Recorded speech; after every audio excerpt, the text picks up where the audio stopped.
হইতাছে এত সময় লাগে কিসের জন্য? আরে ভাবি আপনি এমন করতেছেন কেন? মাত্র ধুইতেছি, একটু সময় তো লাগবেই। আরে যে শোনো, কালকে তো তাড়াতাড়ি চলে গেছি লাগা। আজকে ওই যে বিছনার চাদর রয়েছে, আমার কয়েকটা কাপড় চোপড় রয়েছে, ওইটি ধুইয়া তারপরে যাবা। ভাবি বিছানার চাদর ধুইতে হইবে মানে? এক সপ্তাহ এখনো পর্যন্ত হয় নাই, আমি বিছানার চাদর ধুয়ে দিছি। আজকে আবার কিসের জন্য ধুমু? ও বাড়িতে কাজ করি দেখে যা মনে চাই তাই করবেন তাই না? ধোয়া জিনিস আবার ধুমু, আমার কি কষ্ট লাগে না? আমার তো জীবন, নিজেরা বড়লোক হয়েছেন নাকি কি মাথা কিনে নিছেন? আপনি ঘুমতো যদি হইতাম না আমরাও বসে বসে খাইতে পারতাম। হওয়া নাই দেখাই তো এখন মাইশের বাড়ি ভালো করে কাজ করবা।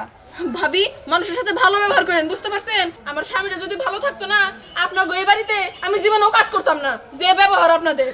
তোমার যে ব্যবহার কত ভালো ওটা তোমার দেখাই বোঝা যায়। খালি যদি তোমার কয়টা টাকা পয়সা থাকতো তাইলে যে তুমি কি করতা? যা মনে চাই তাই করতাম। এখন কি কর কয়ে যান গা তো আপনি। গলা একটু নামায় কথা কও। আচ্ছা যান, আপনার আমি কাজ করে দিতেছি, এখন থেকে সরেন, আমার এখন রাগ উঠতেছে। ভালো করে কাজ কাম করো, নিজের দোষে কথা শুনে আবার বড় বড় কথা কও।